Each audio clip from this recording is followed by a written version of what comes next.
If you're a working homeschool mom, can I ask you something? What if you actually had enough time? Not more time, not better time management, not a different time management system, just enough time for the life you're already living, the life you want to live. What would shift if you believed you weren't constantly behind? If you're a working homeschool mom who ends most days wondering, why can't I ever catch up? This one's for you. I've coached a lot of homeschool moms, and this is one of the most common things I hear. I'm always behind. There's never enough time.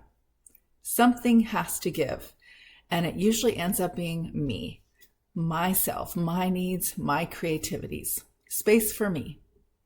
I remember that feeling too. It's why I entered this coaching space for homeschool moms. I realized that of all the things that I wrote about for nearly a decade and a half as I homeschooled my 4 kids, I had learned the most important thing for an aligned, contented homeschool mom life. It was that I had to be part of the story. I had to be included in my daytimer. I needed to make nourishing choices for myself alongside my kids. I always felt like I was rushing. I never completed the to-do list for that day, and I always felt like I was staring down an incomplete daytimer at the end of the week. The dishes, the Friday spelling quizzes, the emails that I hadn't answered, I was doing so much, but it never felt like enough. It took me a while, like years, to understand that this discussion wasn't really about time. It was about the belief that I was never enough. And guilt was driving my every decision. Here's what many of us know subconsciously, but we might never get clear enough to say out loud. Guilt warps our perception of time. When you feel guilty for working or resting or not doing all the things right all the time, time feels like a runaway train. We chase it, we resent it, we measure ourselves against it as though it's a moving target. That's definitely a feeling of what time is like when we are trying to accomplish too many things. But time isn't the enemy. It's not judging you. It's not moving. Your incomplete lists aren't judging you either. So ask yourself this. What if I already had enough time for what truly matters today? Not for everything, not for everyone, but for what really matters. So how do you live that out in your homeschool life? Start with a simple rhythm check. Every morning you can ask yourself these 3 questions. What matters most today? What can wait? And what am I ready to release? Then every evening ask, what did I show up for today with intention? Where can I offer myself grace? And at the end of the week, ask yourself, what did I do to move my business or my work vision toward growth? Notice your gain, not the gap. There's a concept from a book called The Gap and the Gain by Dan Sullivan, and it's this.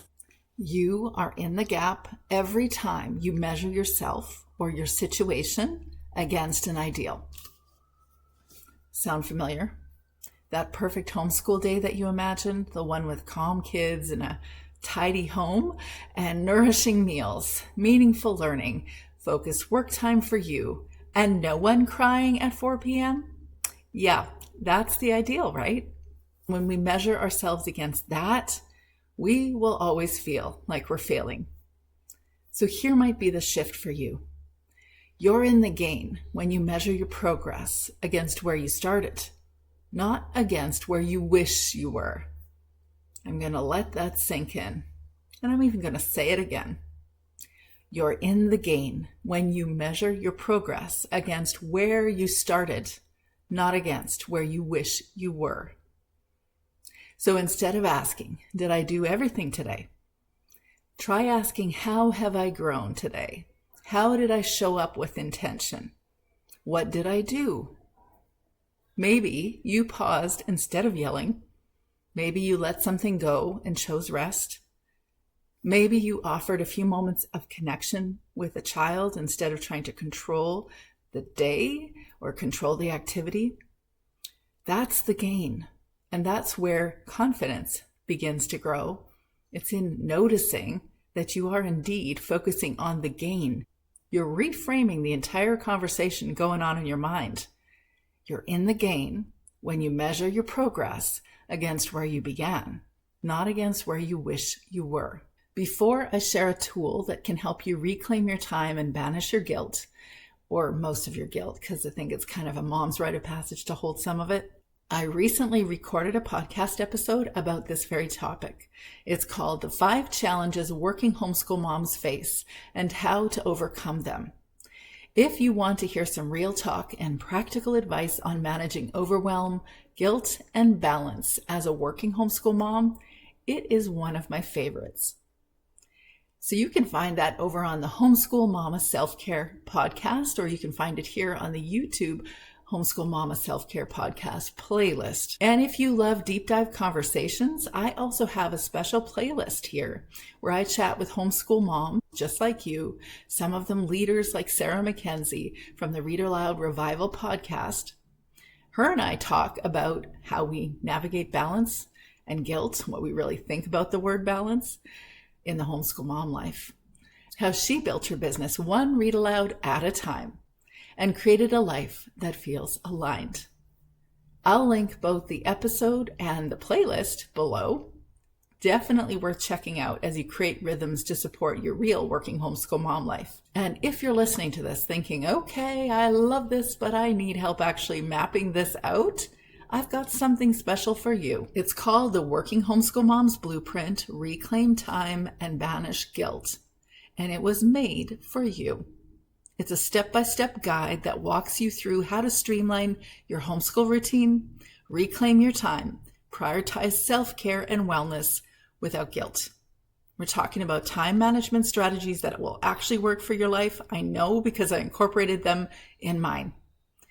And we're talking simplified systems that don't overwhelm you, self-care strategies that are doable, realistic strategies, and mindset shifts that help you let go of that not good enough feeling that keeps you focusing on perfection. If you're trying to juggle homeschooling, work, or building a business and still finding time to breathe, then this is your playbook. This Working Homeschool Mom's Blueprint isn't fluffy. There's a lot of detail in there that will benefit you, but it's also not rigid. Nothing I offer you is intended towards rigidity. I want you to actually create a life that feels flexible and true to you, practical, and made for the real, sometimes really messy homeschool days. You can grab the Working Homeschool Mom's Blueprint right now. I'll drop the link below. I hope it supports you to move from a time scarcity mindset to having all the time in the world to do what matters most. I believe you don't need more hours in your day. You need a different way of seeing the ones you already have.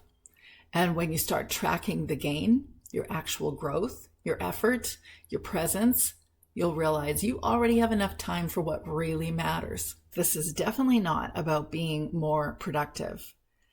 I know that you don't need to hustle harder. You don't need a color-coded master plan, although we often do if we're working homeschool moms. Can I hear an amen?